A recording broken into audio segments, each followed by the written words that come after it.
Hello, everybody, and welcome to the podcast, special Halloween-themed podcast. Hello, croeso I podcast Tri Gwyth. This is number 38. My name is Gareth Skull and Bones Evans. This is Mr. Henry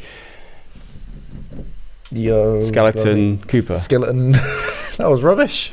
Henry How was Skeleton that? Hello, your spooky voice. I don't know. It's not really Halloween themed. We're just kind of dressed up. Yeah, we're not actually dressed up. This is just our usual attire. This is my... You've got a machete. Yeah, I just want to do that for thumbnail purposes. I mean, I brought props and everything. I'm going all in today. I'm not a hoodie I had from a costume from 2 years ago. You wear that about the office normally, don't you? I'm not actually wearing anything. I've just peeled my skin off specially. Yeah, I committed to the That's bit. Fair. I look like Baron Samedi, the guy off Live and Let Die, or the voodoo dude off James Bond. For those of you who are familiar with that character, just like Day of the Dead thing. Is the mask and the hat one thing? No, they're separate. Oh well, there you go. They're separate. Well, good bit of kit. And that's for the benefit of people who are listening on the podcast version. You're missing out, guys. You're missing out the visual treat that is us dressed in Halloween outfits. But, my ears are already really warm under this hood, so I don't know how long I'm going to keep it on. Yeah, I'm not sure how long my mask will last either. But today's podcast, we have a special for you. Not just a Halloween special, but this is the big Outer Worlds discussion special. Podcast. We have been playing the Outer Worlds between us so much, and we thought we'd give it the attention it deserves in this podcast rather than doing 2 or 3 topics. We just do focus on the Outer Worlds and our impressions of it, given our early gameplay impressions as a precursor to the review, which will be coming at some point. Because there's 2 of us, and it's a game you can play in a bunch of different ways, so it makes sense. To do our 2 different perspectives and play styles and like narrative choices. Yeah. We will also be having the Discord questions as usual on the triggered fanboy comment of the week and the YouTube comments. We'll be reading them later on. But first, a little bit on why we're doing this. Well, like Henry said, there's different ways to approach the game. Now, I've realised there are a lot of differences between Henry's and my experience, because Henry played on the Xbox and I played on PC, and a note on that, by the way, we played on the same Game Pass account, which is good because we were able to play and access the game at the same time. So I've got Xbox for Game Pass for PC from Microsoft, that subscription service. Obviously you get the console version at the same time. So Henry's got my login details. He's able to play on Xbox. I'm playing at PC at home. Literally simultaneously. And there's overlap, and it's great. So a little note for you guys who don't tell Microsoft. Keep it onto your hat. Maybe I'm sure they wouldn't mind. Yeah. They're kind of, they've been it's more exposure very for the game. Consumer friendly recently, last few years, haven't they? So that's one difference. Also, I've been playing mainly as a first person shooter. Henry's been using more melee attacking. I've kind of been trying to play like a pirate, like an old school seafaring pirate with sword, like knife-based weapons and pistols. So kind of a bit gunslinger, but also a bit melee at the same time. The old space pirate. I'm a huge fan of the Fallout franchise, whereas Henry, not so much. No. So we've both coming from different backgrounds in terms of what we enjoy out of a Fallout type of experience, which is what this is, right? I've been playing on hard difficulty, and Henry's been playing on normal, so we've got differences there. The reason I went with hard was because with some of the impressions or the reviews I saw saying it was pretty easy in the combat in the late stage, and I thought, well, that's probably going to detract for me, especially since I am a seasoned Fallout player. I thought I'll just go on hard and see how it is, and so far it's been fine for me. Yeah, I did consider it because, as you say, a lot of the reviews said that normal is very forgiving. Yeah. And for an RPG, I kind of want it to be a bit more testing. But on my first playthrough, I always go for whatever the default one is, because I always feel like that's the way the game is best optimized and kind of supposed to be played. And then when I do a second playthrough, because this is exactly the kind of game which warrants multiple playthroughs, I'll probably crank it up when necessary. Also, we figured out, having a discussion in the office, had the discussion in the office, that Henry made some early key decisions that were different to mine, and it'd be interesting for us to discuss that on the podcast so you can see the differences and how the choices have affected our gameplay and the world as a result of our playthroughs. So we've got 2 unique backgrounds and perspectives on this game, and we've played for around 8 hours each. Yes, yeah. And this is a bit of a warning for people who don't want any of the game spoiling. We're only going to be talking about the missions and the story in the very first area of the game, which is Edgewater. Anything beyond that, we're going to leave out completely. So if you're worried about spoilers, it's the first. I mean, Critical Path, you could do it in maybe 3 hours, but it's the I read somewhere area. Someone's beat it in half an hour already. Yeah, and they must have just put it all into dialogue, just talk through everything, Critical Path, everything. So beware that we are going to be talking about everything in Edgewater, and if you are sensitive to very, very early game spoilers, then maybe skip this one. I wouldn't. I mean, not spoiling a lot. We're spoiling the main first Critical Path story, and that's it. Anything once you've left Edgewater, we're not going to discuss at all. So there we go. A little disclaimer out of the way.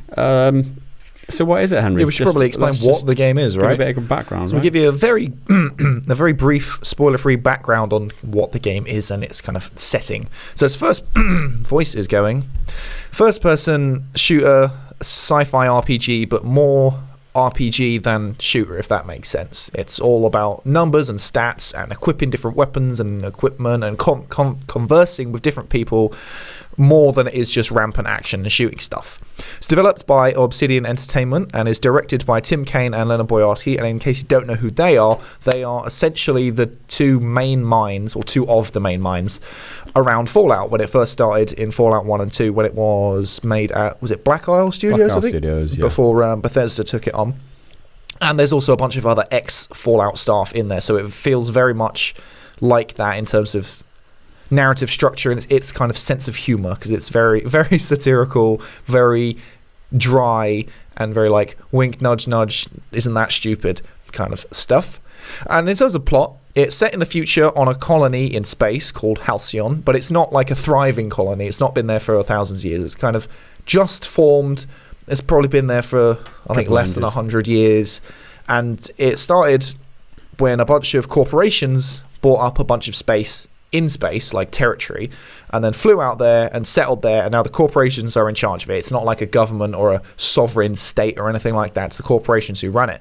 And the people who live there are pretty much entirely brainwashed to love this corporation or whatever corporation they work for. So there's a bunch of different ones. There's Spacer's Choice, there's Auntie Cleo, loads of different ones, all terrible in terms of they're like, we're the corporations, and if you want to succeed in life, you've got to work real hard for us, otherwise you're going to get sick, and if you get sick, we're going to let you die, kind of stuff. It's all not very good to live in, but as a gamer, it's a fun world to explore. Sure.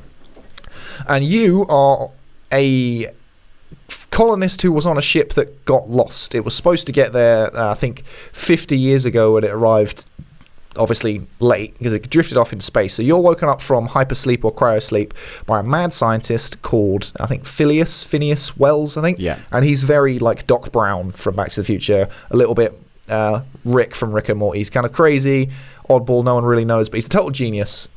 And he's freed you. And your main objective is to try and free everyone else on the ship, but you need resources and people and contacts to be able to do that. Yeah. That's where you then start your journey.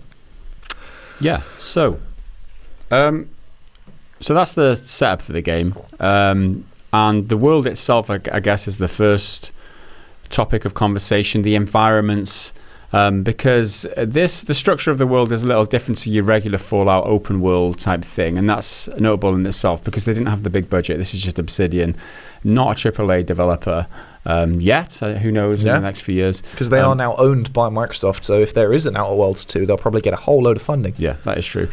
So the structure of the game is in little smaller areas which are fully explorable, and obviously kind of those areas are open world, and then you got a ship which you can travel from area to area, and again pretty much at will. Once the areas are unlocked, you can travel to these areas and explore and do side missions at your own heart's content. So it's a little different to Fallout. For example, I mean, in Edgewater, which is the first area on one planet called Terra 2, there is another area on that planet, but you won't discover that till later on. You can, explore to your heart's content, but you can't just like you could in New Vegas, just go anywhere at any point and then, just to explore. But it feels, I mean, there is like pros and cons to that. But I think the pros for me are the fact that the stories that happen in Edgewater, you feel a lot more invested in because you don't go off on a tangent and go somewhere else and then come back. If you just explore the whole of Edgewater and just ring it through for content before you leave, you feel like you're totally immersed in the story and the people and everything that's happening there at that time. And then once you've left, there's no need to go back. Yeah, that's exactly what I think, because I've never, as I said, I've never been a big fan of Fallout, but I've really enjoyed Elder Scrolls more, especially Skyrim. And when you dropped into that world, the world is huge. There's so much there, and it's so unexplored. It can be quite intimidating to have an open world of that size and that like depth and all these different stories.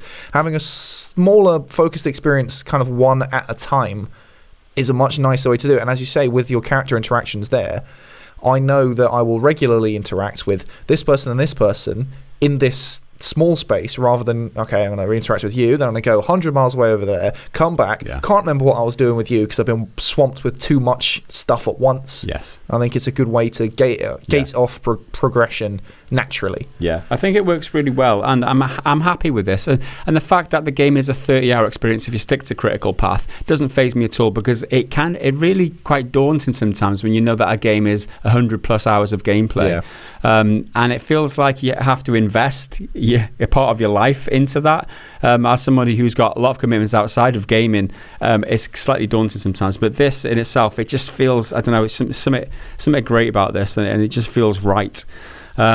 So in terms of the environmental design and the art design, we like you. Yeah. We like you, right? So in Edgewater, that's a town on the planet Terra 2. And as I guess you can explore more of Terra 2 later on, but at the moment, at the early stage, you're only allowed in Edgewater. So that's the town. And then there's these little pocket settlements around it, which a lot of them aren't even named. It's just, here's a few buildings where a few people lived, and it's a bit run down and crap. But then there's other places like laboratories and science facilities and stuff. But the bulk of the character interaction will take place in the town itself, and that's where it's super corporate. There's big logos on everything's branded under this one Spacer's Choice banner. And speaking to people there, you'll hear people who are not as keen on it. They're like, oh yeah, working in the cannery, it sucks, they're working us to the bone, it's really, really hard, and we're not getting enough money. Then there's other people who are like, well, the harder you work, the better you are for the Spacer's Choice, and then the better you're going to feel. A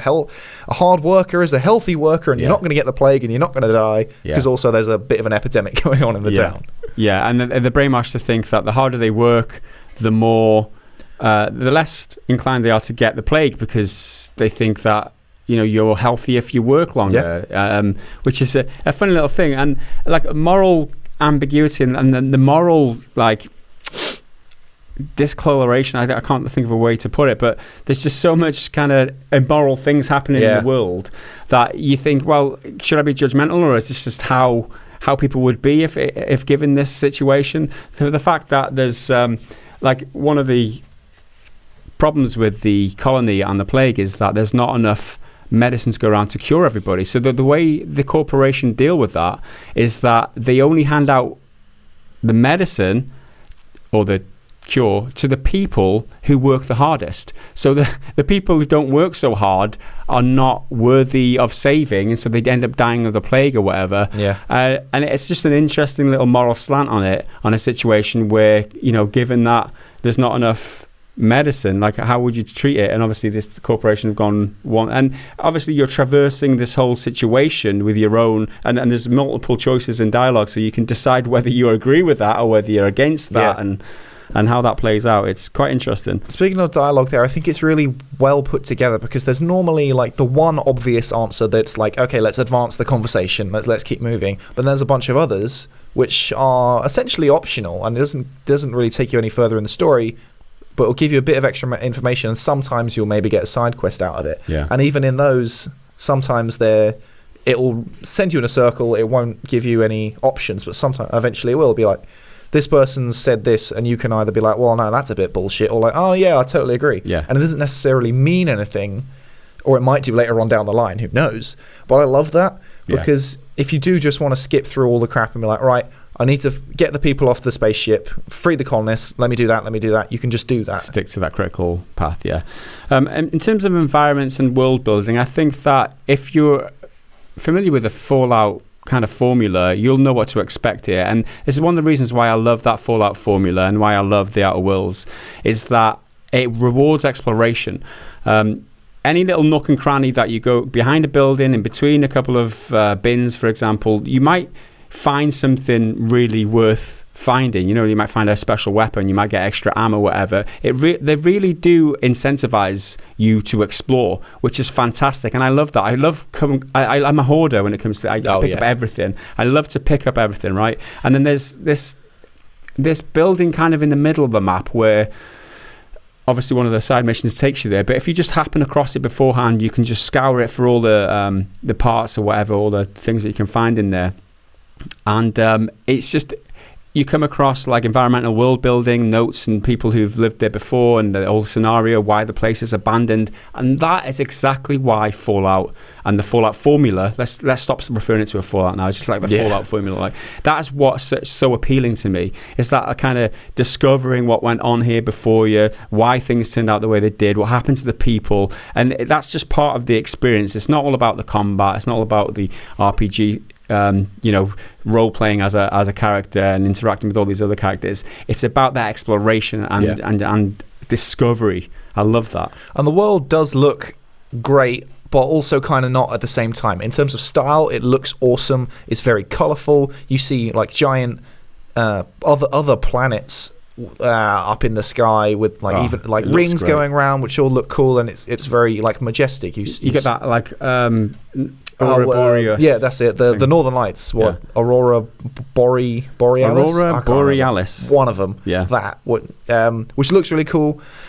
In terms of ships flying over, which looks really cool. Yeah, it just looks great. It makes the world feel like it's more alive as well, seeing the ships going around. In terms of actual like graphical fidelity or texture quality or whatever you want to call it, that's not necessarily the best, because it is essentially a very large scale indie game. Yeah. And doesn't have the budget for it. But it's not to say it's bad at all. No. And when you're speaking to someone, you face to face, their face moves fine. There's no ridiculous animations or anything. Just sometimes it can look a bit murkier than other games, or a bit muddier, but I don't think that's a problem, because the style totally makes up for it. But again, that just kind of comes down to your personal preferences. Yeah, and I mean, one thing to note on that is when you do interact with the characters, you get the zoom into the face, like the old kind of Fallout New Vegas, Fallout 3 kind of thing, where it's like all of a sudden everything's really still and stilted, and it just, maybe you can work on the character animations a little bit and have a little bit more dynamics in there, so that it doesn't feel like it's just a face-to-face zoom in kind of. I think that's something The Witcher did really well, and it helps that game was in third person as well, because this is solely in first person. You never really see your character. He would be doing gestures and stuff, and then so would whoever you were talking to. Yeah. But it is funny, like someone will be kneeling down on the floor looking at something, you walk up to talk to them, they literally just stand up, turn around, oh hello traveller, or whatever. So that kind of tops off the first point of discussion, which was the game world and the environments and stuff. I think we've rung that one out. So the next role-playing space, the story writing, and I want to have this discussion because choice and consequences are a huge part of the game, and we've played the Edgewater first mission, and we did it differently. We chose different options, which was interesting. I didn't really want to have the conversation in the office because I wanted to have it here on the podcast. Now, the setup is that, obviously, spoilers here, Edgewater is the name of the town, and there's a botanical lab, or like a little kind of bunch of like deserters. A rogue settlement. But there's a bunch of deserters have left the colony and gone to set up shop on their own, essentially. So Reed Thompson is the dude that's in charge of the company in Edgewater, and Adelaide McDevitt is the woman who's in charge of the rogue colony. Now, it presents an interesting moral dilemma, because in order to leave the area, you need a power regulator to power your ship. Now, part of the choice of the critical path here is whether to turn off power to Edgewater, which is the colony where all the workers are and all the, it's been there for God knows 50 odd years, whatever, or turn the power off for the deserters who are in their own little kind of New Eden kind of garden thing. So the colony is very oppressive, and they've got a certain way of working. We've discussed that already, where medical supplies are dished out based on how valuable you are as a worker, how much profit you can make for the company, and so that's your value as a person there. Whereas deserters, they just want freedom. They're everyone's kind of level. Yeah, on the same playing field. Like there's no kind of structure hierarchy there. So it's an interesting. And we picked the opposite options, didn't we? We did, and I want to discuss. I mean, when you're first presented with it, the guy Thompson, he's an arsehole, right? Yeah. Because the way he talks about the colony, about his workers and stuff like that, he's a man of his company. That's right, he's a company man. Yeah. But he doesn't value people based on who they are. He values them based on what they can give to him as a spacer's choice. Yeah. So that's why you instantly dislike this dude. But then you begin to understand he's not just black and white. He's more like a grey. There's reasons why he is the way he is, and this is why the writing in this story is great. And you start to understand his reasoning behind what he does, because he's just a cog in a wheel essentially of the greater machine, and it's not his personal choice to be like this. He's just abiding by other people's rules, essentially. Yeah, he's essentially in the same position as the regular workers in the cannery, because Edgewater's primary industry is canning what they call salt tuna, which is like a fish, but there's an interesting sort of subplot with that where they're not even canning real fish because that's on a different planet and that's too expensive to get over here, so it's actually made of mushrooms and no one knows, so you got to keep it a secret. He's just another step in the chain, but with no more power really than any of the ordinary people. Yeah. He has obviously got a little bit more. Yeah, I mean, you're talking about consequences of his own. If he makes a mistake in the board, maybe he gets, popped off by the board. Yeah, this is the kind of world where if you're fired, even if they're not, even if they're not necessarily pulling the trigger themselves, it's still a death sentence. Yeah. So the choice for me came down to the greater good for the most amount of people. It was like a utilitarian decision. It's like, if I turn off power to Edgewater, there's so many more people affected than if I turn off the power to the garden. And it was like, well, the people in the garden can easily, if they want to survive, come back to Edgewater and they're happy. But the amount of regular citizens, just hard-working citizens, regular people who've got nothing to do with the decisions of how the structure of this society is, they're just going to be, so many more than people are going to be affected by this choice if I choose to turn their power off. I thought, well, it's for the greater good. And the one who's the clincher for me was Privati. She had a little bit of a speech. She's one of your companions early on, and she was just talking, and she convinced me just before I went to the button to switch power one way or the other, convinced me that it was the best thing, the right thing to do, and that's why I went there. And that was the choice. That was the reasoning behind my choice. Yeah. But you went the opposite way, right? Yeah. Well, I think Parvati's a great character, and we'll come back to her in a minute because I think she's really cool and her function mechanically is great. But yeah, I went for the opposite option. I voted to divert power to to Adelaide's people and the rogue settlement with all the deserters and that. Also thinking of it as a utilitarian type thing, because I was like, well, if I help these people, the deserters, they're going to be better. They can thrive. But then if I help if I help Edgewater and the factory and everything, the people aren't going to thrive. The company is going to thrive. And in my mind, that's only going to make things worse. And if I shut off power to the cannery, that's probably going to cause a whole lot of problems. But these people now, with power in the other place, do have an extra option which they didn't have before. Yeah. If I send power to the cannery, the deserters have no option at all. So I feel like it's giving people in Edgewater more choice, although because they're so brainwashed, they may not necessarily be aware of the choice. Appreciate it. And one obvious consequence that happened to me pretty much straight away as soon as I went back to Edgewater after doing the stuff in the facility where I made the decision was that all of the plague victims who were they weren't locked up, but they were in a designated building, and you were told you can't go in and out, but you could just do it and you could speak to people. Once I went back after turning off the power, they were locked in, caged in left to die. Yeah. So all of those people are probably going to die based on my choice to help the other settlement. Yeah. So yeah, you that's an immediate thing. Still feel good about your choice. I feel guilty about it. Yeah. But I still feel like I made the right one, and I would make it again. Well, on the next playthrough, I won't be making it again. I'll do the other one, won't I? But the consequences to my choice were actually quite interesting, and it wasn't black and white. And this is what I love about the writing here, is that it wasn't just people of the rogue settlement. They all go back and they all get folded back into the society and start working again. It wasn't that simple. I went back to Adelaide, and she was obviously miffed. But there was options as to try and sort something out with Thompson, to try and kind of smooth him over. Yeah, because they've got their own personal beef with each other. It's not just corporate versus non-corporate. There, yeah, right? It's one-on-one. So it ended up a great resolution for everyone. I don't really want to spoil it because obviously you're going to play it again, but it was a good resolution for everybody. And I ended up with, there's a reputation system in the game where whatever faction that you talk to or do side missions to or whatever, you get reputation going up or going down depending on the outcome or how much time you put in, right? So I ended up with a full good reputation with both factions. Nice. Which is a good result. Yeah. I felt really good about my decision. I felt bad going back to Adelaide to explain that she's shit out of luck, right? She's got no power. But I managed to smooth it over in the end because of my options after that, which is great. I loved that. Yeah, because after mine, my deserter's reputation shot up, and then my spaces one didn't go all the way down, but it went down a fair bit, and the negative came up. Yeah.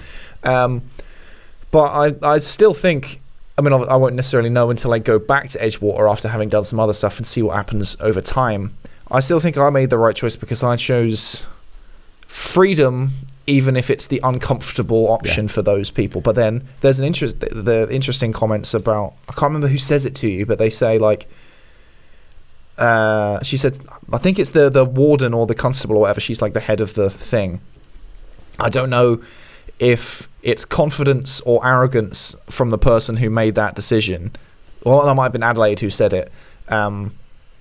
But I respect you for making it, although I don't necessarily think you should. You had the right to, because you're like an outsider as well. Yeah, yeah. So that was just a little kind of ringing through of the choices and consequences in the game, and how all the choices aren't black and white. They're all very morally grey, and it's interesting to role play as a character in that world where you have to make these. You have to go through your own moral. Now you have to navigate it yourself. These moral kind of chicanes and stuff, and it's really interesting. That's part of the big appeal of this RPG Fallout-esque type of game, and that's what really attracts me to it, outside of the combat, which again we'll talk about in a bit, but is really solid, and the environments and the setting again, which is perfect. And there's no clean option. There's no way to definitively make everyone happy, because as you say, your reputation for both has shot up. But then when you revisit the location later, maybe the corporation's thriving, maybe everything's got worse for everyone and they've really dug the heel in, or maybe it's gone really well, there's a new person in charge helping things run. Yeah, and I think that I obviously chose the wrong choice in terms of ideology, but in terms of practicality, I think I did the right thing. But it's each to their own, and because people will be alive. Yeah. And the beauty of it is that if you feel like you want to see what happens on the other way around, this is only one choice-based scenario in the game. There's going to be dozens of these, and you can obviously traverse those and whatever. You can replayability is the huge factor in these types of games, and that's one of the things that comes through from the reviews, is that everyone's thinking about the second playthrough already. And I'd quite like to see if you can go in and be a total arsehole and screw both of them. So I don't know if I'm sure you can, but there probably is a way, and just be like, I'm going to decimate this whole colony. You're all going down. Anyway, just a little. That was a lot on the role-playing experience and the writing, because I think it's top-notch. It's Obsidian. You always know what to expect. Proper role-playing game, not role-play light like you get in Ubisoft games. RP light, because you get XP and you get to buy stuff. That's not role-playing. That's in fucking role-playing game. Do you play a role? Anyway, next up, characters and companions. So this is a new thing. Well, I don't know. Do you want to? Well, this is quite BioWare-esque, right? Yeah. you can get people. I've got two at the moment. I've got Pavati, who we mentioned earlier, and a guy called Vicar Maximilian, or Vicar Max, and he's essentially your religious figure for the town. And I totally don't fucking trust this guy. Yeah, he's a bit well spoken, and he's a bit too like he looks down on you. Well, because I've just arrived at the Groundbreaker, and I've just visited Wells, the mad scientist who freed me, and I've just visited Groundbreaker, and I brought him with me, and he's saying things which lead me to not trust him, and I'm fully expecting him to try and turn Wells into the police, because he's a criminal. He's wanted for freeing me and messing with the corporations.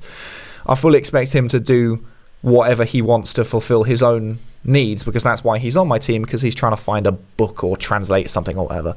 But he's still really interesting. I just don't fucking like him. I think he's a dick. Characters are really well done. The acting's fantastic. The writing is amazing, and it's good. It's good that the acting sells the writing, because it would be doing it disservice if the acting wasn't as good as the writing. But it's all been top notch. It really has. There's Pavati, who's your first companion that you get. She's kind of assigned to you by Tobson, the corporation man. You could choose to not have any. Yeah, you could just not have her. I almost fired her yesterday, but I was just going through the dialogue options, so I clicked one. I was like, shit, no, don't send her away. You really want me to leave? I did that. You really want me to leave? Hang on a minute. You're really valuable. I've kitted you out with a load of heavy equipment, so you're my gunner. Don't go anywhere, while bitch. I go in a melee. She's really good. She's like an engineer who's been taught by her dad, who was like a proper company man, read through all of the company handbooks and all that crap, knows everything about everything to do with engineering. And he died like a while ago, so she's got that personal sort of vendetta against the corporation for them kind of letting him die, and him being one of the people who fall by the wayside because of the medicine stuff. But also she can still see the good in the corporation, and that it does allow people to live so long as they work, so she's not totally like against it all the time. But so as I just mentioned, I kitted her out with heavy stuff. You can give them armor and different guns, and they level up on their own, so they can unlock their own personal perks, like boosting their health or whatever. So I've made her my like heavy unit. She's basically Vasquez from Aliens, because she's got a big like two-handed chain gun thing and some big heavy armor. So I just leave her to just go kill people from the back, and I run in and chop them up with my knives. And you can set whether you want them to be melee or ranged weapon, or what distance to keep from the enemy, as well as how aggressive to be. Because if you've set one of them up to be your companion because they've got perks in conversation skills, for example, you don't really want them running in into a fight, so you could set them as just stay in the shadows and don't participate in fights whatsoever. And it's a good like little thing, that because it introduces tactics, right? Because if you are playing on Supernova, which I'm going to do on my second playthrough, that's the really hard difficulty. It's going to really matter what you do with your companions, what you kit them out with, and how you utilize them in combat. Because I got my arse handed to me on hard from just Marauders in the early game, so I can't imagine what it's like at Supernova level. So it's going to be interesting. There's definitely a bit, it's probably the same bit I've heard a lot of people talking about, where you kind of just walking along up a hill, you find this little settlement, it's like, okay, and then these like monsters jump out of nowhere who are all pretty tough. They're not like unstoppable, but they just start wailing on you, and then there's a bunch of guys behind them trying to do stuff, and it's very suddenly like, oh shit, I'm in the middle of something I wasn't prepared for. I can handle it, but it's a bit tougher than I was expecting. So from what we've experienced so far, characters, companions, it's really well done, fantastic. It's part a core thing. I definitely think my favourite character so far is Ada, who is the ship's AI, and she's like most AI. She doesn't quite get things the way humans do. She's not quite got the nuances right, and she's so dry with her humour, and her delivery is perfect because she's a robot. I think she's hilarious. So when you start the game, you board this ship, but you're not technically the captain of it. Some guy called Hawthorne is, and she's like, well, I can't interface with you because you're not Captain Hawthorne. And you're like, oh, great. What the hell am I supposed to do? I need this ship. Would you like me to make you Captain Hawthorne? So her way of getting around it is just assigning you that title. Yeah, being Captain Hawthorne, not just captain. You've got to be Captain Hawthorne. You are now identified as Captain Hawthorne. Forget the name you typed in at the beginning. Doesn't matter. According to Ada, you're Captain Hawthorne. And then after making my decision regarding Edgewater and the other faction, she started saying some stuff about wanting the whole of Edgewater to like be purged because she hates it. Yeah. She's like, it's a disgusting bit of land. I'm glad those people are all going to die now. Oh, really? So Wow. like kind of going rogue AI, like homicidal AI, which I thought was hilarious. It's funny. I named my character Dave Lister from Red Dwarf, and it's funny because this Ada is very reminiscent of Holly, like the female Holly in Red Dwarf, as well as like some of the ships that the way that they look and the design of the ships, very Red Dwarfy for those of you who recognize that reference. She reminds me a lot of who's the AI villain in Portal? GLaDOS? I think it's GLaDOS. Yeah. She reminds me a lot of that. It's very darkly sarcastic and really quite sinister at times. Oh, she can also tell you a joke, which I discovered yesterday, which was hilarious. It was something about how often do I do my chemistry homework? Periodically, as in the periodic table. And then you could get her to sing your favourite song, and she plays you a corporate jingle, which was hilarious. I love that. It's the best choice. It's the Spacer's choice. That's in my head all the time. There you go. So, characters, companions, all awesome. Next, combat. Which I found quite satisfying. I'm primarily focused on ranged weapons, put all my points into ranged weapons and dialogue pretty much, and just popping off those heads as much as I can. And I find it very satisfying. But you've gone melee, and how is it for you? I'm shooting a bit, but mainly I'm going melee, and it's pretty good. I've got this weapon that's like plasma cutter, I think. It's like a knife with like energy going around, so that's really cool because you can just whack people with it and they sort of dissolve away and melt into ash. But yeah, I wouldn't, it's not like crazy to write home about. It's not something as in depth as say like Dying Light was, because that's a very action heavy game, and this is more an RPG based thing. It is first person. That's the noble thing, right? Like Dying Light is a first person melee thing. Yeah, exactly. So how satisfying that is I don't know. There's balance, and there's getting it right and there's getting it wrong, and I don't think they do anything wrong here in terms of the combat for me. Wrong. It could be more reactive in terms of hitting enemies and then like responding to it physically and stuff.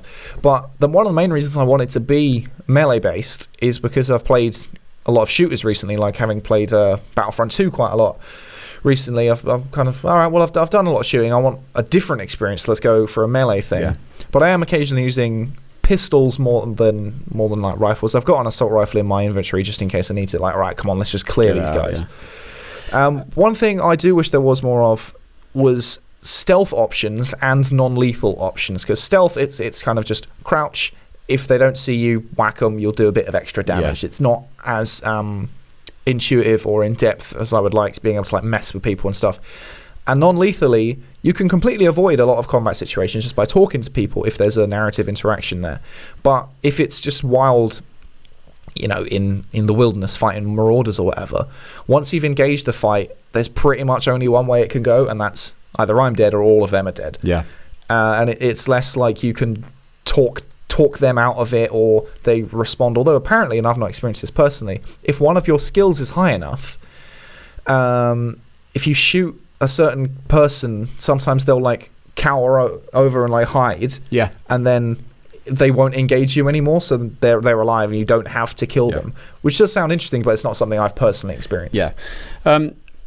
So in terms of weapons, some people have said that there are only a limited amount, and I kind of feel that a lot of the weapons look the same. They're They're a different corporation model. Yeah. Stock weapons, and you can modify them and tinker with them, and I think this is a good mechanic.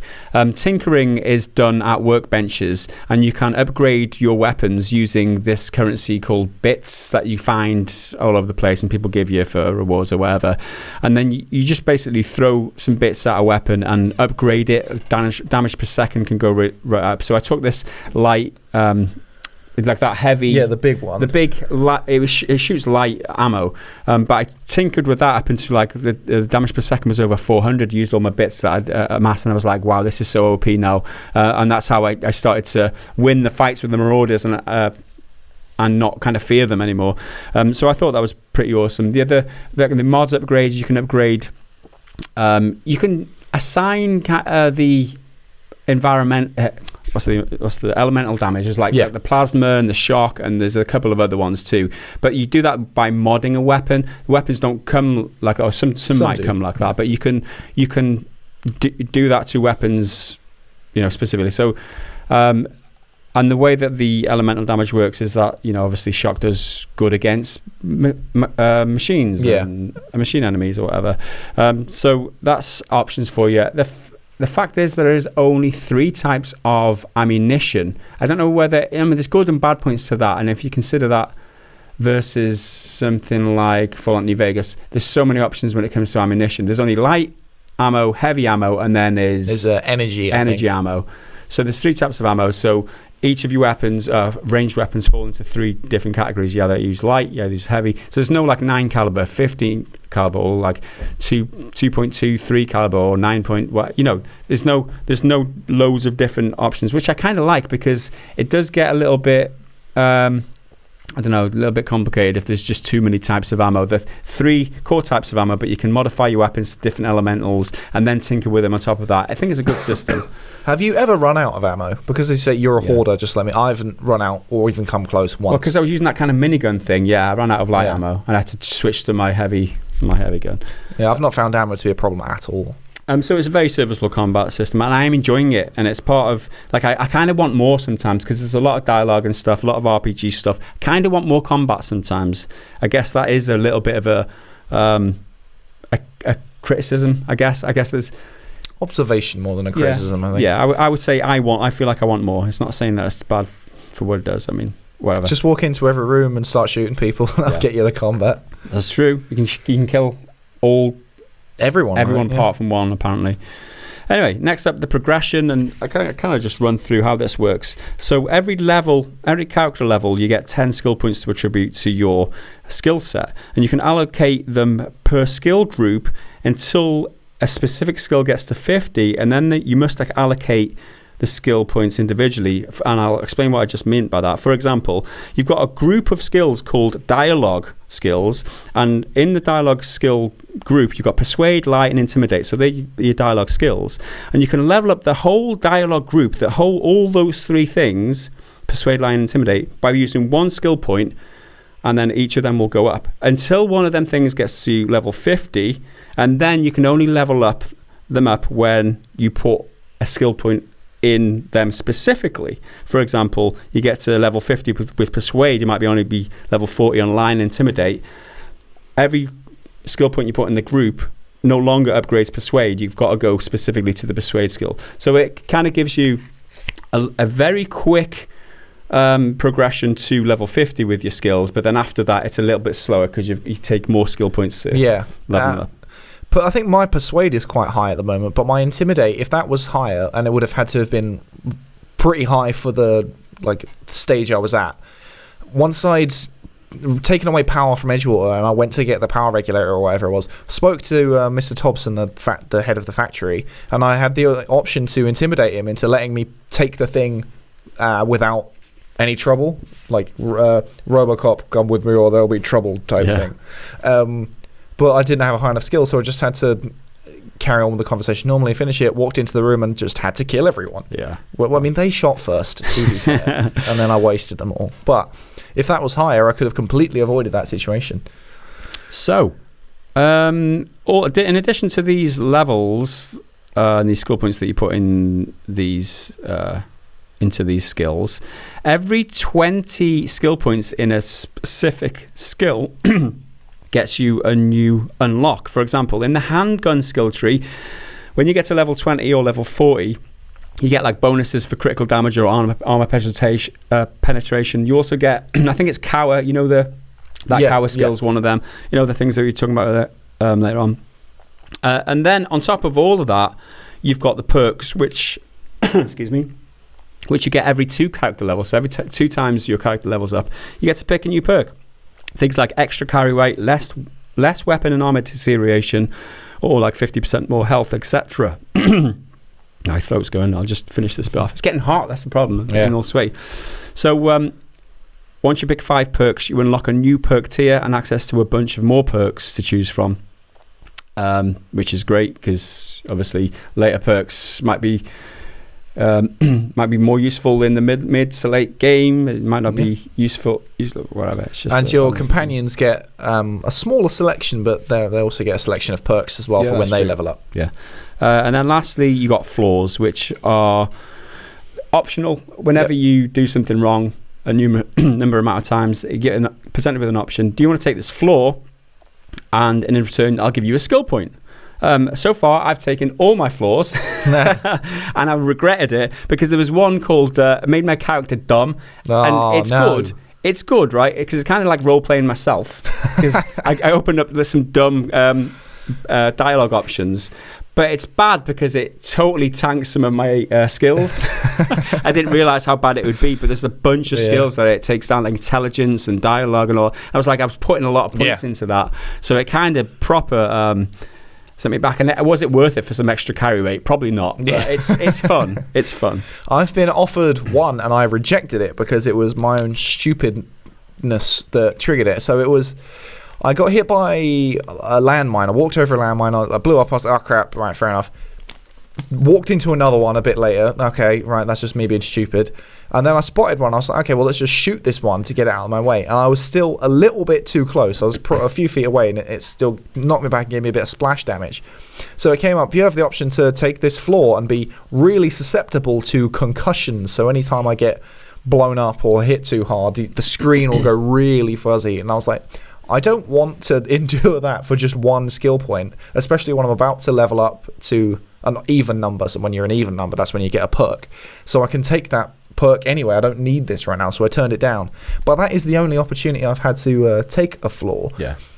So I have found it very easy so far, and part of me is worried that I'm over leveled and think maybe I should have gone for hard, but I'll just know for next time. You can still tweak hard. Yeah, you can put it on hard. You can't change to supernova at any point, but you can put it on hard easily. That is what I'm thinking about. As you know, it works for me, that's for sure. So that's it in terms of gameplay. Now, the next couple of topics are like performance, and then all the circumstances surrounding the release of the game, which is always very important as a consumer. As a consumer, like what are the circumstances around the release? Do they hold back any content, or the microtransactions, that kind of shit? But first off, performances. And for an open world or kind of Fallout-ish type of game, it's surprisingly very few bugs and glitches. I found the performance to be very smooth. All right, when it first loads into a level, you get a lighting glitch sometimes where the light isn't set properly, and then like a second later, like it kind of renders properly, and then the area, the lighting loads in properly, and then it's like dark or something only after a second. And also, there's a lot of kind of frame tanks right at the very beginning when it just loads in. Other than that, I think in general on the PC, it's very good. Not very much pop-in that I've noticed at all, which is always a bonus. And it's there's a high level of polish here for this type of game, that is for sure.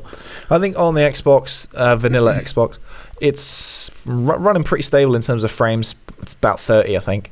The only glitches I've really noticed, it's not the kind of thing that really bugs me, but you do notice it, is when you're in dialogue and you've got a companion with you, and then the person you're speaking to cuts to speak to them, your companion's armor or whatever they're wearing takes a second or two to get the textures in. Yeah. And it doesn't really bother me, but for a lot of people, that's totally going to smash your immersion and whatnot. Yeah, on the same point, the helmets, right? So I've not had the helmets thing because in the settings you can set the helmets to be invisible so that you can still get all the stat bonuses, but you can know who's on your team. So for me, what happens is I've given helmets to my companions so that when they're running around with me, obviously they're fully kitted out. As soon as I start a dialogue with them, the helmet just magically disappears, and it's a slightly off-putting, and it takes you out of the immersion just a little bit. So I don't know whether that's a bug or a glitch or a choice, but like you said, in the settings you can turn that off. So I've turned it off. So they can, when they're running with you, you can't see the helmet, so it doesn't give you that that kind of. It's not so jarring. Jarring. I switched it off so that I can see them if I've got multiple companions. I know which one's which if they're all wearing the same stuff. Yeah. It'd be nice to have the choice to just leave this, leave the helmet on while they're talking. But I guess you don't see the faces, and it detracts them a little bit. But the choice would be welcome, that's for sure. One little one that's happened to me, and it happens consistently, and again, it doesn't really bother me, but I just notice it flicker up, is in between NPC dialogues. They'll have a line, and then it's their turn to speak again. It's not my turn yet. Sometimes for like a split second or like one frame, the option to select my dialogue option will come up. Not any of the options, just the press A to pick it. It will come up and say blah blah blah blah blah. Pause, flick up, blah blah blah blah blah, and that's it. So again, it's not really like a big deal, but it's just something I noticed. It's in every conversation it happens. There you go. So performance, a thumbs up from us, that's for sure. In general, despite a couple of niggly things, nothing major, and that kind of. Before we finish off our discussion on the Outer Worlds, I think that it is worth noting that it gets brownie points for a lot of things, and this is why it's a lot of games don't ever get considered for my game of the year because of the monetization, because of all the bollocks that comes along with the release of the game. Now, this game is done perfectly in my eyes, right? The game is finished and in good working order at launch, which is quite rare these days. Yep. Very rare, in fact. There's no additional monetization whatsoever. None of that bullshit. There's no forced multiplayer into a single-player game that has done so often. There was no pre-order bonuses on any of that bullshit. So give us your money now and we'll give you extra content. No, none of that shit. Just a game for the price. Nothing outside of that. There's no way they could do it because the irony would be too much. Because of all of these horrible the corporations. Parody in these corporations and the greed and stuff. So it's funny. And I just like that. And if you haven't noticed, the fact that we've talked about it for 50 minutes enthusiastically, it's definitely my favourite game of this year so far, and maybe even a few years back. I can't remember a game that I've liked this much. And it's notable that I'm not trying to rush through it because I'm considering it like Fallout New Vegas is one of my favourite games ever, right? And if I had the opportunity to play that again without knowing what happens in it, then I would take my time and think, I'd just absorb it and just be immersed in that experience and not have to rush through it just because I'm generating content on a YouTube channel or writing a review or whatever. A lot of the ways that other people who review these types of games have to. They're forced to experience the game in a rush because they've got another game coming out and they've got to do work. I'm just enjoying it. I don't care when our review comes out or whatever, when we're going to talk about it, when we're going to cover it. It's just a lovely experience for me where I can just jump in when I want. Yeah, I've only played out over 8 hours of it so far. That's because I'm a busy guy, but I don't want to be rushing through it, and I want to take my time with it and just enjoy it on my first playthrough when the whole world is need and the characters are new, and I can learn as much as I can about everything. And so that's the way I'm playing it and approaching it. And on that note, if this impressions, this 50 minutes of impressions, I was left you with a positive impression of the game and you do want to buy it for yourselves, I would suggest, if you want to help out the channel, you can go to the link in the top of the description of this video on YouTube, the Green Man Gaming. If you're buying it on PC, get it from Green Man Gaming because it costs no extra to you. It might even be cheaper. A lot of the times these games are cheaper on Green Man Gaming, the PC, and in return we get a little bit of commission, so you're helping out the channel by using our affiliate link down top of the description. It really helps us out. I'm really grateful for that, so thank you everyone who does take the choice to Spacer's choice, right? No, to help us out on Green Man Gaming. So that is it. I think we've wrung our impressions out dry. thing. Yeah, well, I mean, it's either we stop now or we probably could just talk for another 50 minutes. Yeah, we could. Which is probably not a good idea. So, what do you want to do? Do you move straight onto Discord questions? I will just reset the camera and be right back. Don't go away. So welcome back. And next up, we are going to be taking some questions put to us by the community over on Discord, the Patreon community. If you want to be a supporter of the channel, head over to patreon.com/prettygoodgaming. And for supporting the channel, you get access to the Discord server, as well as you get access to this podcast a couple of days early. Pretty awesome, right? Yeah, it's great. Well worth it. Anyway, let's take some questions. So the first one is from Cloney99, which actually came last week, but just after we'd finished recording. So here it is this week. I fear I missed it. Anyways, I figured taking themes from my day-to-day life makes it easier to come up with interesting themes. I've seen Joker this week, and it made me think about mental illness and my own life. So strap in, guys, because this week's Shag, Marry, Kill topic is depression. Wow. Thrilling. I hope you enjoyed Joker. I really did. So our options are Megara from Hercules, presumably the Disney movie, which I watched over the weekend, and I love Hercules. It's brilliant. Dr. Harleen Frances Quinzel, better known as Harley Quinn from the DC Universe, which is the Joker's girlfriend, in case you didn't know. Not in the movie, though, in comics and stuff. Wider thing. And Luna Lovegood from the Harry Potter series, as adult, of course. Well, your picture you've put there is very much a child. Yeah, so I think that's from I'm going to have to Google this myself. So she'll probably be 15. Lovegood adult. Because then you're going to get some not safe for work stuff in there if you're searching. It's all right, they can't see my screen. No, well. I mean, as an actress, she's grown up now. I mean, great, right? But as she's depicted in the movie, is she a child in the whole of the movies? Yeah, I'm not sure. Go up until they're I'm not sure she gets anything but killed for me. And Harley Quinn is definitely a shag, and I'll marry the other one because she's a Disney character, and everything will be rosy and good in your life. That's the answer, right? That's the correct answer. I mean, yeah, that's probably the order I'd put it in. Yeah. Not necessarily for those reasons. Harley, she's going to rock your world for that one night, and it's going to be pretty dope. But she's so mental. She's not just depression. She's, like, insane. Yeah. So you don't want to be married to that. That's not stable. Luna, unfortunately, she is a child. You're saying as an adult, but the imagery is of a child, so it's difficult to get over. We've already there's no way around it. Had that battle with Siri last week. I'm sorry. But she's not just depression. She's just kind of weird, and I feel like because in the movies she's all about snarkles and grumpkins and all that kind of shit.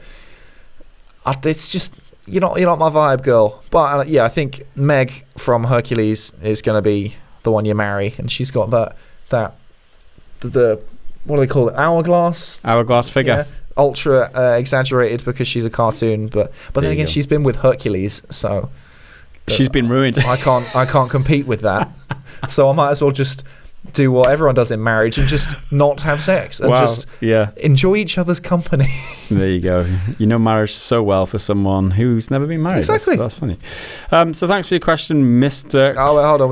We've got his answers. Right. What's your answers? I'd shag Harley Quinn just for bragging rights, assuming she's into it. I think we all assume that with every one of these.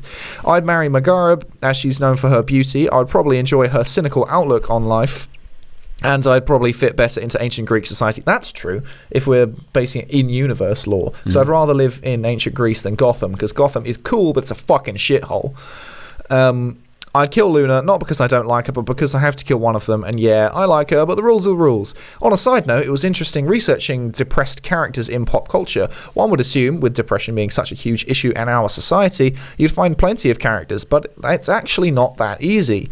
And some obviously are, where the media hail from never address the issue. Yeah. I think there's so many characters who have elements of depression and mental health issues, but there's not that many who really dwell on it, and the Joker's the biggest one at the moment for dealing with that sort of stuff. Yeah, what's that other Marvel character that did a thing? She's an alcoholic, and they did a Netflix series on her. Oh, Jessica Jones. Yeah, she's an alcoholic. Yeah, and in terms of not depression, but again, mental health. I think Senua from Senua's Sacrifice would be a good choice for. She's awesome. I think there's a sort of question related to that further down, but that I think Ninja Theory have just announced this week that they're doing a big mental health project thing, not necessarily game related, but in mental health. And I think it's a really great idea because they're in such a good position to do that sort of thing after having done Hellblade. Done it so respectfully in Hellblade. Hellblade was awesome. And thank you for your question, Mr. Cloney. Next up is Mr. Earthworm Ben.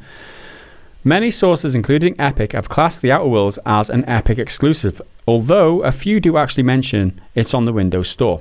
Is this playing ignorant or blatantly lying, considering Epic isn't the only avenue for this game? It seems a similar thing happened with Metro Exodus.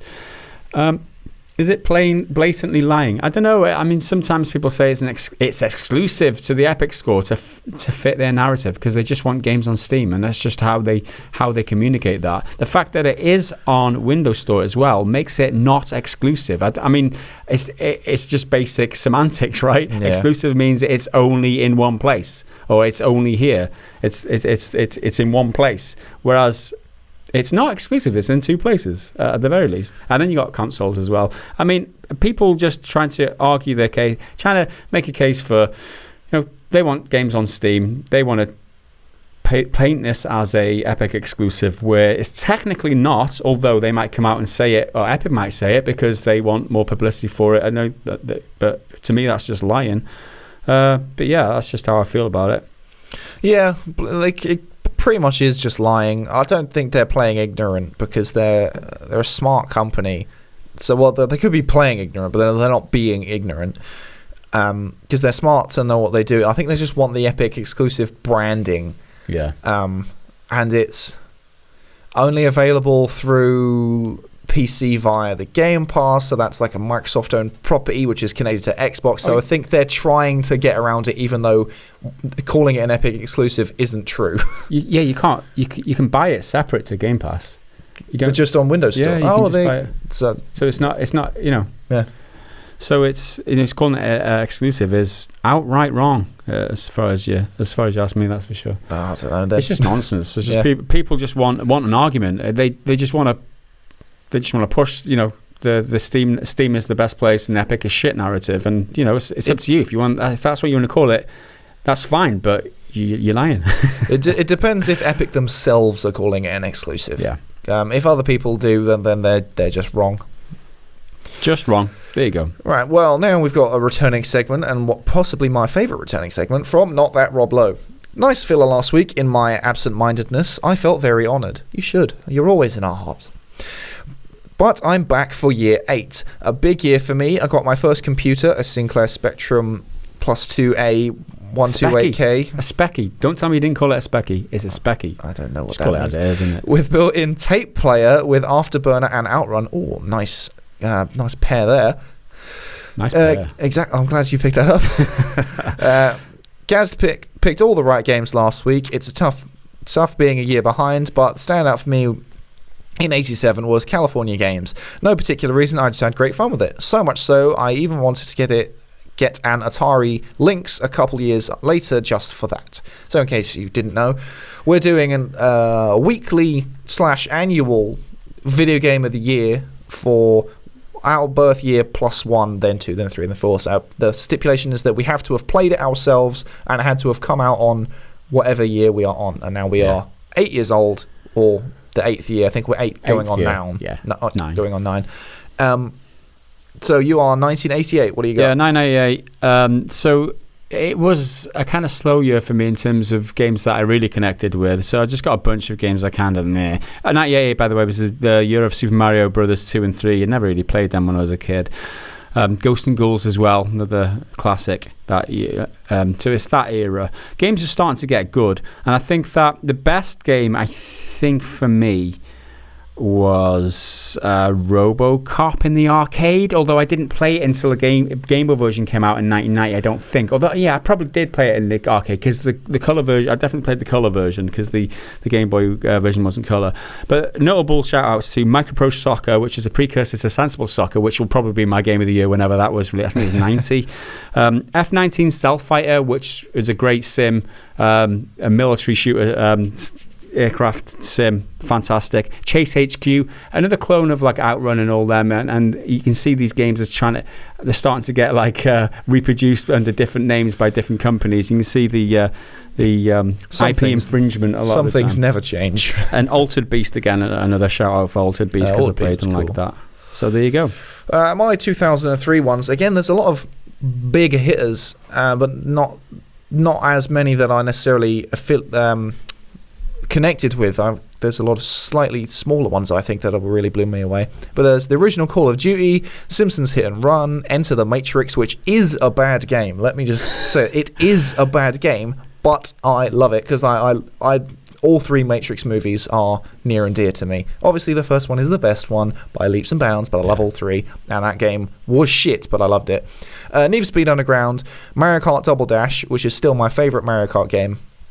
Because it was I don't know if it was the first one I played, but it was the first one I fully I made sure I did every cup, did every Grand Prix with every character, and I really did everything on it. And I liked that it was like you had a driver and a gunner, and you'd swap them out. Then I thought that was cool. Rayman 3, nowhere near as good as Rayman 2, but there it is. And Devil May Cry 2, again, nowhere near as good as Devil May Cry 1, but then we got Devil May Cry 3, so hey, it's worth it. But for me, my favourite one of that year was The Lord of the Rings Return of the King movie tie-in game. And we all know movie tie-in games suck, but this game was so good. It was so good. It was split into 3 paths. There was paths of the Hobbits, which was you take on the role, I think you play as Sam, but you're with Frodo, and Gollum as AIs. And I think when you complete it, you can unlock Frodo. And you do that path, you escape Osgiliath, and then you go through Shelob's lair, and eventually get to Mount Doom and all that. Then there's the path of Gandalf, where you go to Gondor, and you fight on the walls, and then you fight inside the walls, and then eventually you end up at the Black Gate with Aragorn and everything. Then there's Aragorn, Legolas, and Gimli's path, and you can play as all 3 of them, and they all play slightly differently. And with them, you start off in Rohan, I think, then you go find the ghosts, then you go to Gondor, and then you meet at the Black Gate again. It's awesome. So many different characters. They all feel different. Love that game. Give me an HD remaster, please. Yes. Give me a good Lord of the Rings game. Yeah. Well, I guess a Shadow of... Altogether. Shadow of Mordor and Shadow of War are good, but they're not Lord of the Rings games. Yeah, that's just an example of the kind of game I'd never play because of monetization, all the bullshit surrounding release. Yeah, they've taken them out now with Shadow of War, but... There is a good game in there. It's just clouded by bullshit. Too late now. Yep. Anyway, thanks for your question, Mr. Rob Lowe. Next up, Mikal. Do you sometimes feel like, despite everything you want to root for, companies like Bethesda or Blizzard or EA, because you remember the times when they were good and done something at the time, amazing stuff? Did I read that wrong?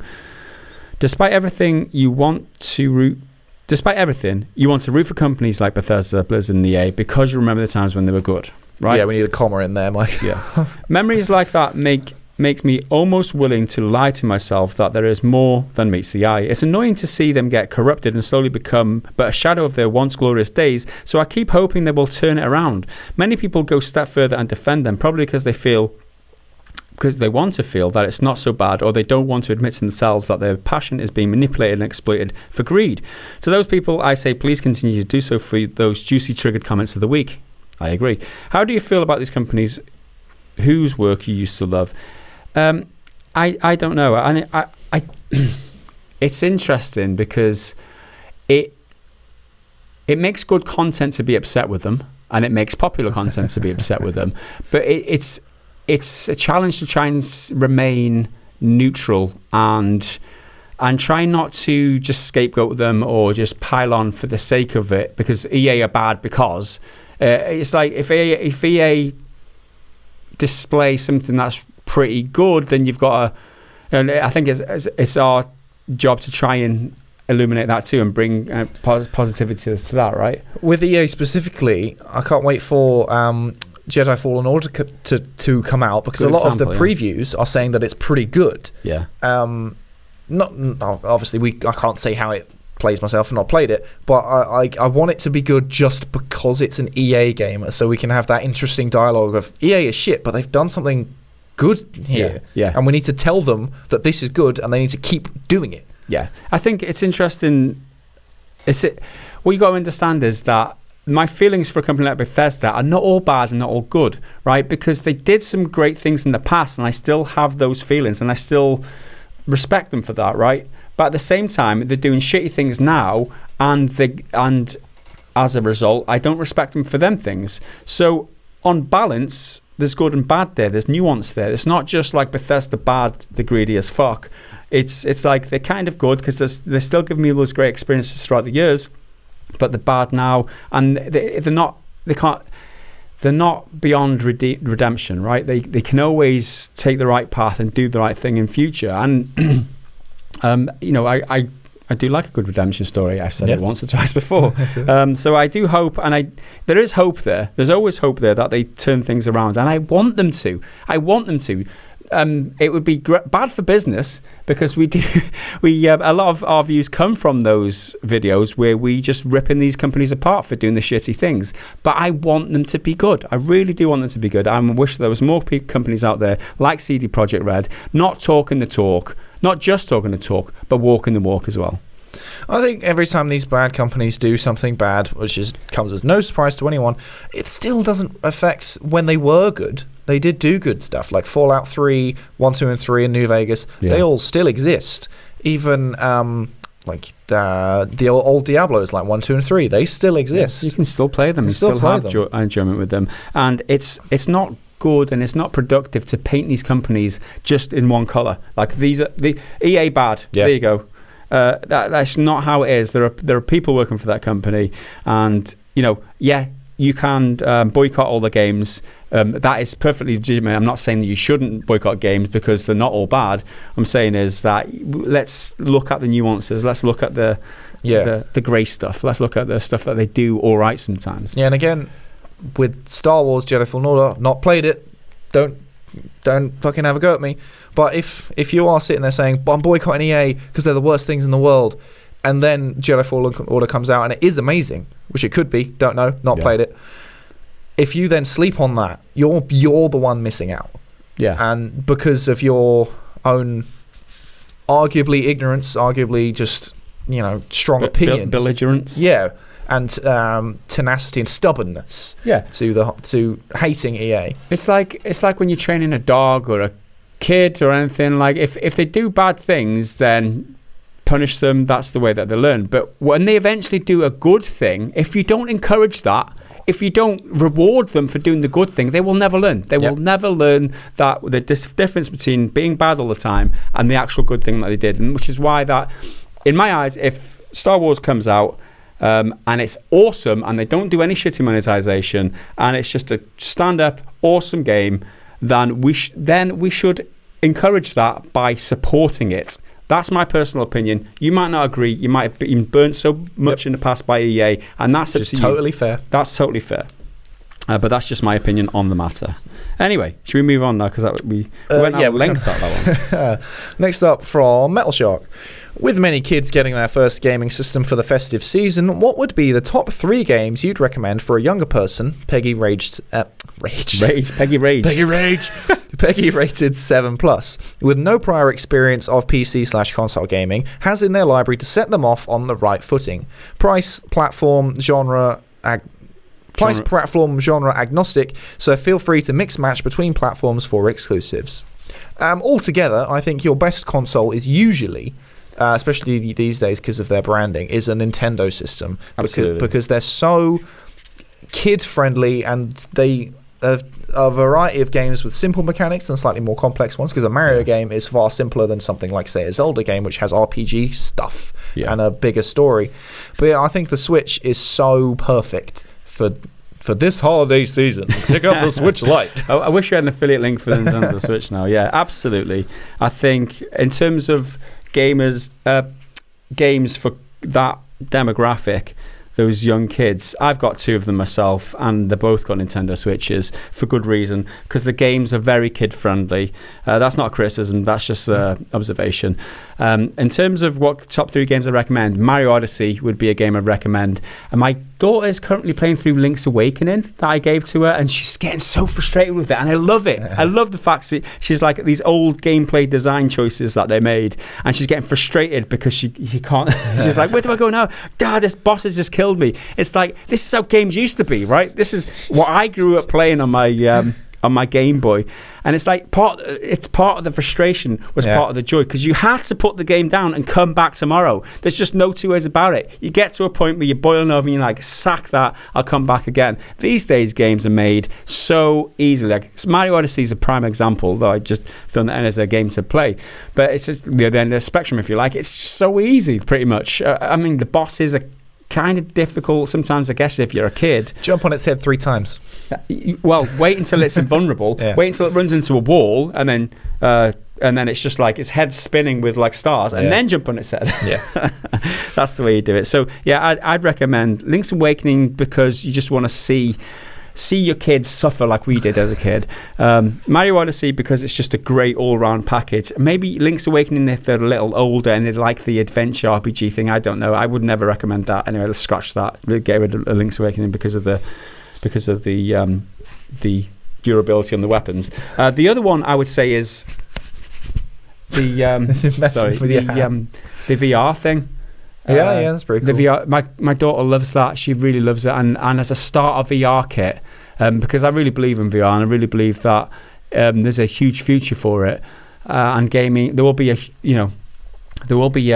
market in VR in future. The way that things that they're doing now, I'm totally convinced by the Oculus Quest. Having had my hands on that for a couple of weeks, I really think that there's a future for it now. And my daughter's had the Nintendo Labo VR kit for this year, since March, and she loves it, absolutely loves it, and she just throws it in and plays it and just has a lot of fun, and you can have fun with your kid building it. And so I would really recommend those 3 games.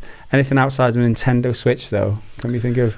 Outside this, well, for a good way as like a gateway game, it's I've always thought of as something like Smash Bros. With a roster of characters from everywhere. It's like, I'll play as this guy because he looks cool, and then after that you maybe go and look at what their game is. You might not like it. It might not be the sort of genre you like. I don't give a fuck about Fire Emblem at all. But one of my favorite characters in Smash Bros. Is Marth, because he's super fast and he uses a sword. So I think it's a really great way to get onto other franchises that you might have missed. I think a game like Mario Kart is so perfect for the Switch as well, because an easy multiplayer game like that, or perhaps Splatoon, which I haven't actually played personally, but I do want to give it a go, because the Switch is so easy to do multiplayer, because you can just take a Joy-Con off each and then boom. I don't even know if you can do Splatoon with one Joy-Con, but something like that where if they have a friend around, just flip, there's one, all right, there you go, let's play together instantly, and it gets that. What's that? Andrew Wilson loves his social interaction, getting the social interaction going. I also think an older game, similar in the vein to Link's Awakening, like Crash or Spyro, they're classics, with their remakes, because again, it's old school design, but with a new coat of paint that feels fresh and old, but there's still an element of difficulty and precision in the way everything's put together. It's like, you've actually got to get things right. You can't just fall through it and be totally fine. If you're looking for value and creativity, a couple of things that might be important to you in terms of games. I think Minecraft is a must. That's true. My kids play Minecraft. They've got it on numerous. It doesn't matter what. You can get it on a tablet now. You get it on your phone.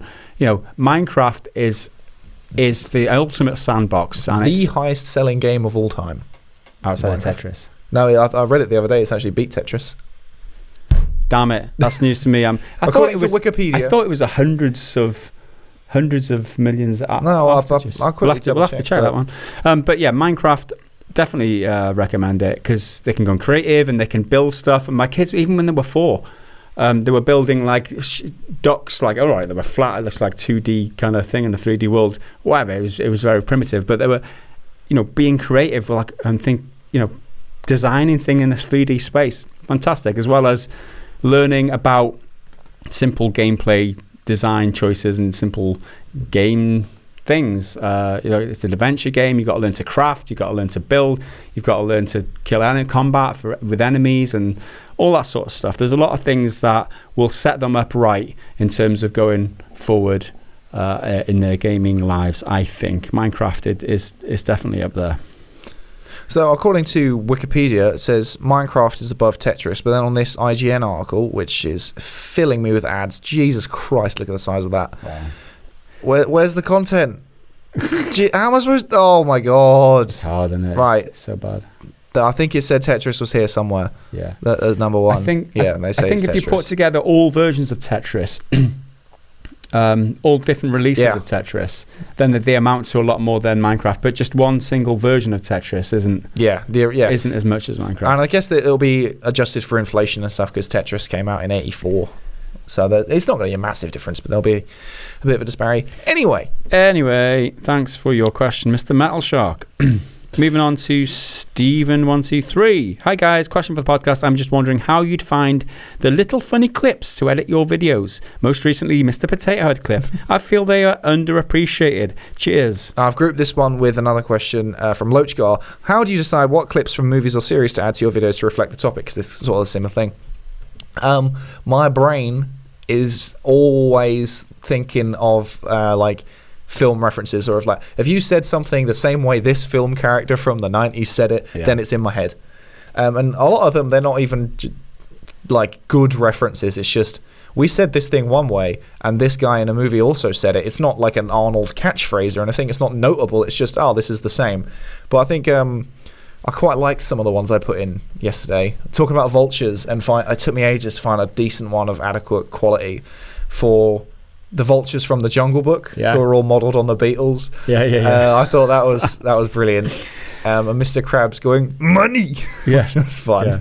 It's funny because when I'm writing these kind of comparisons, because I said in the video that like some money-hungry vultures, I'm thinking to myself what you can put in as vultures, because I'm thinking, I don't know. And then obviously you come up with that. And it's interesting from my perspective, where I'm writing it thinking, what's Henry going to put in? Then I'm watching it afterwards, thinking, good choice. It's easier if it's like a fully scripted thing, like a review, because then I can think about it a bit more than say like an off the cuff discussion voiceover video. But I do my best. A lot of it, they're not funny. I just think they are. Yeah. It's just, here's anything from a Jim Carrey movie or an 80s sci-fi movie. Yeah. And I think I think people don't really notice them because they're listening to what we're saying, and you throw them in there just to break up the gameplay, or break up the text or whatever. And the one I was editing on Friday, we're talking about investors, and I threw in clips of monkeys banging a computer and playing with the phone and stuff. Just to obviously, I'm being disparaging towards investors by depicting them as monkeys just playing with technology. But again, it's a thing you think it's funny, just throw it in there. People will appreciate it because it breaks up all the gameplay and it adds a little bit of humour if you get it, and it doesn't take away from anything if you don't. I'm glad you guys have clearly appreciated them, because every now and then there's one in the comments I'm like, as long as one guy got it, that's all I need. I put in a few now where sometimes it's like a static crackle and then there's an actual clip. Sometimes there's just some over the top, I think in yesterday's one it was the guy Ben Stiller from Meet the Parents when he's milking is pretending to milk the cat, talking about milking everyone dry. That one. So there's moments like that where I'm like, I could get anything. I could get a video of a cow being milked. But then again, YouTube's super sensitive and would probably think that was obscene. So let's just think of, all right, there was a movie. It was about milking cats. It was Meet the Fockers. No, it wasn't. It was Meet the Parents. And I get the clip, and that's kind of the process. Yeah. Google's a big help with that kind of stuff, and YouTube searches. It's the worst when I don't remember what the line is or what the film is, but I know the exact scene and I know who's in it. Yeah. So I'm just typing, Arnold Schwarzenegger teaching little kids, Kindergarten Cop. That's what the movie is. Yeah. Thanks for your questions, guys. Do you want to read the next one? Next up from, where are we? Tons. We've had fun little conversations about gaming accessories here on the Discord. How do you guys feel about special controllers like the 8-bit doos, or fight sticks, or pro controllers? Or in Gaz's case, mouse and keyboards. Do you guys use special gaming accessories? No, not really. I'm not really fussed. Like if I hold a quote unquote pro controller or like a better mouse, I'm like, yeah, I can feel there is a difference, but not enough for me to want to spend that kind of money on it. Yeah, I just use Corsair mouse and keyboard, decent mid-range, not like throwing money at it for the sake of it. If it does a decent job, better than your stock kind of cheapy Bluetooth mouse or whatever. It's got all the functionality and decent performance, and I don't think you need much more than that.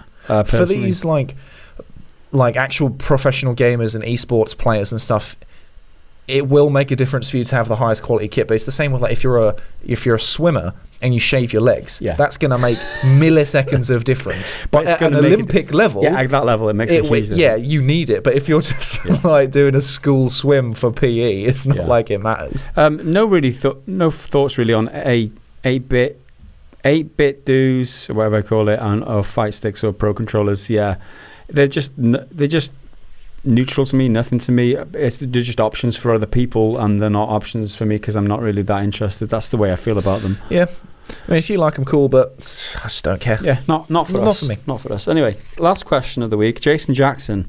Gaz, as a musician, do you see any sound-related technology or techniques being developed for gaming?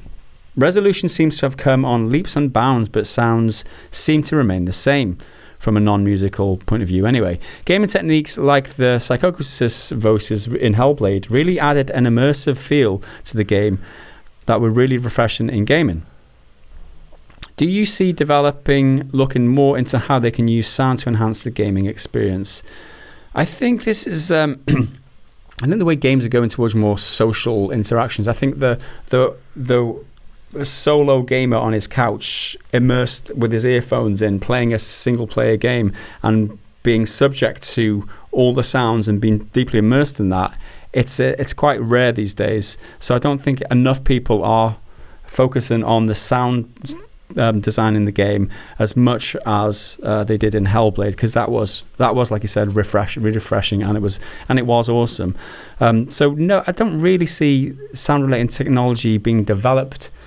Really, not really, because development of sound technology has come on a long ways in the past, and there's only so much you can take it, right? I mean, whereas resolution in games and gameplay and graphics and stuff, that's still got a long ways to go. That's dependent on system power and stuff, which are improving all the time. I think it's less about creating new technologies or anything like that, and more like creative application of it. Because I think that's what Hellblade did. Yeah. It wasn't this groundbreaking new bit of tech. It was a new way to use it. Yeah. And if you see the behind the scenes stuff, they stuck like a mic with ears on it to capture the sound in the right way, like pretend ears. Yeah, it was a binaural microphone, so it picks up spatial positioning of the sound. And they just got like the 3 actors who do the spooky voices just to like walk around it and do it and act as if that mic was the character they were trying to intimidate and freak out. It was amazing. It was really good.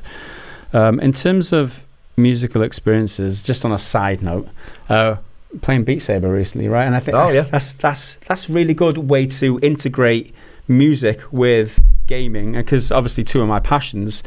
And I've been playing a lot of Beat Saber. Installed the Imagine Dragons, bought the Imagine Dragons pack, and must say it's really good. I use it for exercise, and I've used gaming for exercise as much as I can over the last 10 years since the Nintendo Wii came out. But in terms of getting a cardio workout from like enjoying music as well as gaming, I think there's nothing better than fusing all those things together. That's like 3 of my hobbies there, right? Yeah. Doing 3 things at once, and it doesn't feel like you're working out. It just feels like you're having fun, listening to music and playing a game. It's just a beautiful collection of factors. Beat Saber is awesome. Your scores on it are pretty freaking high. I don't understand quite how you got them that high. I'm on expert now, dude. I'm teeter on expert plus. Yeah. That's way too much for me. Teeter on expert. You get used to it though. Yeah. And it's instinctive. Eventually, you're not even thinking about it. You're just doing this. And you don't really have to move your body as much as you do on the easy mode, because you're like accentuating everything. Yeah. When it gets to expert, you're just flicking your wrists essentially. Yeah. I really like it though. My one, and this is only a personal thing, my one criticism is that there's fewer songs that are like to my personal tastes. Yeah, so many dance tracks. Yeah, all of the built-in original songs, they're all just like clubby, dancey, poppy sort of things. Horrible it's music. Just not really what I like. If I want a bit of electronic music, it's either going to be from a rockier, edged electronic band like Prodigy, or like 80s sci-fi stuff. Like Cyberpunk soundtrack. Like if I could play some of that, that'd be awesome. But get me some like rock or metal in there, and I'll be happy. Yeah, there you go. Thank you very much, everybody, for your questions this week. A good crop of questions. Get your questions in for next week over on the Discord. #AskUsSomething channel, and we will read them out and answer them accordingly. And that is it for that. We'll move on now to the YouTube comments. And first off, the Triggered Fanboy comment of the week. And this is a good one, right? Because this is a returning Triggered Fanboy. And now this guy was the Triggered Fanboy 3 weeks ago, and you would have thought that he was like, the fact that he's already got a Triggered Fanboy of the Week accreditation or award, he would have thought he would have chilled a little bit and been satisfied with that. No, this guy isn't satisfied. He wants another Triggered Fanboy award, and oh my god, has he won. I searched for his name in the comments, and there's like 7 or 8 different comments on the same video. He loves Breakpoint. He's a Breakpoint fanboy, right? And he's always commenting on our videos, and to be fair to him, he still watches, because there's like numerous, he still watches, he still engages. Yes, he's upset with us, but still, I applaud you. You dickhead. All right. No, let's not call him a dickhead. He's adding to engagement. Whatever. Wardog1992 says, and this was on the Ubisoft video that I published on Friday, dude, shut the fuck up. Damn, you complaining about a game, then don't play it. The game's awesome. It's got issues, yeah, I agree, but quit, you fucking bitch. You're crying. You sound like a pansy-ass bitch. Good or bad, I still enjoy the game. Is it perfect? No. Would I prefer to remaster Splinter Cell games or a new one like Pandoro Tomorrow or Blacklist or Conviction? Yes. It is what it is. Either play it or don't. No one's perfect. The game's... Oh, obviously no one's perfect. You being the prime example. The game's still fun to play with friends. Period. So is fucking... There's so much bile and swearing. Like there's... Why do you need to be so aggressive? Your point is, which is a fair point, if you're enjoying the game, what does it matter? That's fine. That's a total fucking fine stance to take. But he's being so toxic in there. Yeah, he was the guy that insisted there was no pay to win in it. And I said, it was like 3 weeks ago or something, and disagreed with him, and he came back, and I incited him to leave a better reply, and that's why when he made the Triggered Fanboy comment. But the fact when he says the game's still fun to play with friends. Yeah, so is the shittest game in the world, because your friends are there, right? You're having fun with your friends. You're not having fun because the game's good. Like, you got a pack of cards, you might play like trumps. Like, yeah, that's good to play with friends because you're having fun with your friend, because you're having a bit of banter, or you're having it's not because the game trumps is any good. You wouldn't choose to play that if you had any decent games to play. Fuck off. Anyway, there you go. Triggered Fanboy. Have you got any triggered? So I've been asking Henry to come up with his own Triggered Fanboy comment. Well, there's a few sort of ones in this one thread. I'm not going to have to struggle to keep track of them. And it's on the Call of Duty video about some people getting upset about rewriting history, arguably rewriting history and demonizing Russia and all this, blah, blah. And someone commented, not trying to be bitter or anything. The original commenter, I think, is pretty okay. He's just kind of saying some stuff, and he's quoting us: "The perpetrators of the attack in real life were the US and France. I see United Kingdom on there, sneaky." So he's not like having a go. It's just like, yeah. Gaz actually acknowledged it, saying, "Yeah, we only realised the UK participated after the attack, and when we put up the screenshot saying that it was there, and even though people still commented, like, oh, well, you can see it in the screenshot that there's the UK." Because we fucking put it there. Why do you think I put it there, you dumb fuck? Anyway, so I got 2 trigger comments immediately here, and then there's another one slightly further down who's a bit more whimsically fun, from William Phillips. "So you're too stupid to realise this game is fictional, and so is the story, so no one is actually lying about anything, moron. And then the follow-up, pretty game. Go elect another Boris Johnson and push back Brexit because your government and its citizens are horribly inept at doing anything but fucking up your own empire. Also, fictional stories can't lie because it's not fucking real, dumbasses. Yeah. My favourite thing about this is it's really inspired a bunch of comments saying, you really don't know fucking anything about British politics or Brexit, do you? Because in case you don't, let's use this as an opportunity to educate. Boris Johnson, current Prime Minister of the United Kingdom, he's the one pushing for Brexit at all costs, at potentially the country's own expense, because he's that keen on it. So this guy's saying... He was never elected. He got the job by default. Nobody voted for that fucker, so we can't re-elect another Boris Johnson because we never elected him in the fucking first place. I mean, we might end up electing him again in December because there's probably going to be a general election, but the choices aren't very fucking good right now, so who knows what's going to happen. So he's getting upset because the game is fictional and blah blah blah. It's like, we aren't upset about the Russian thing because we're not Russian, but we can understand why people are, and telling people they shouldn't be upset doesn't change the fact that they are upset. And we make jokes about how the world is so sensitive all the time and whatnot. People are outraged about everything, but if your entire country is being switched to be the bad guy, portrayed as the bad guys, I would find that offensive. Well, so I'm offended. But no, you're a dumbass. And a moron, and nothing. No, too stupid. We're a dumbass, stupid moron. And then there's another one here further down, because Gaz, in his reply to the original person, said Americans were in charge though, so let's blame them regarding the bombing. LOL, as in it's funny. I'll explain to you the technicality of the video. We've got the audio. We've got the visual thing on screen because we made a mistake in the audio. So it wasn't just the Americans, it was all these people. But let's just blame the Americans anyway. Obviously using comedy to, that was just funny. That was just a throwaway comment just to portray humour. So then somebody took that personally, right? Granger Evermore, and part of me's like, maybe this is just misplaced sarcasm and doesn't quite get how it works. But... fuck you guys. Wow. Blame us all. Really? You are shitty people. Thanks for showing your true colours. The only colours being shown there are the fact that you don't have a sense of humour. And then you didn't get what I was trying to go for. People brought it up later on down the line like, none of you Yankee idiots understand what a joke is, do you?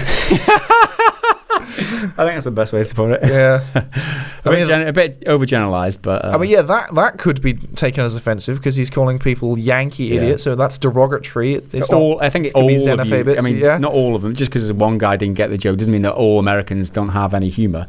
Sorry. There's one just before that where he said, at the first triggered person I was talking about, it's a joke, mate. I know you Americans don't get sarcasm. You're better at shooting up schools instead. Well, anyway. That's very that's bad. Offensive. Anyway, that's not right. Anyway, let's change this. On this same, that video triggered so many people, just coming out and just. No matter what we said in the video and what reasoning we put out there, they were just like, why the fuck? This is one example of like a lot of the comments on that video. Why the fuck is this even a care? It's a fucking game and it's not fucking real. Russia has always been the bad guy, for fuck's sake. A lot of comments saying, oh, Russia's bad anyway. It's like, well, we're not talking about that. Let's not confuse your preconceptions of what Russia do, and let's not confuse that with this issue. Let's not say, oh, you're bad, so we're bad, but you're bad anyway. That's no defense. It's a game and it's not fucking real. It's not about that, right? It's about, if it wasn't real, why did they use the same name of the road where they, the Devil's Highway or whatever it was called, Hell's Highway of Death. Highway of Death. Why use the same name? That's the only point we made. We can understand where the Russians are coming from being upset by it because they use the same name. Just don't use the same name and it's that simple. That's pretty much what we said in a nutshell, right? But it's a fucking game. It's not even fucking real. Why are we getting upset about it? We want games to be taken more seriously, right? By general... by the general population, by the masses, by media. Like, people always put down games. It's just a game. Like, it's a pastime for kids. People, adults shouldn't be playing games, and there's that kind of stigma attached to it because of people like, it's just a fucking game. You can't have it both ways. You want games to be taken seriously and treated with respect, or you want it to be discussed as, it's just a game, and it's that kind of sentiment that allows people to blame gun violence on games and shit like that. And I think it's wrong. I think you should not just say it's just a game. You should treat it with respect. I think this one's a really interesting stance, and again, it's on the Call of Duty thing from Shrey Garg, and a few different people have posted similar sort of things.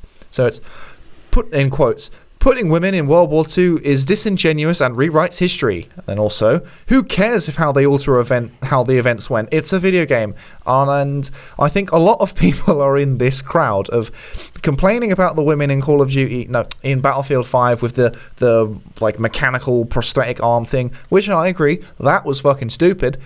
Then getting upset that this is rewriting history.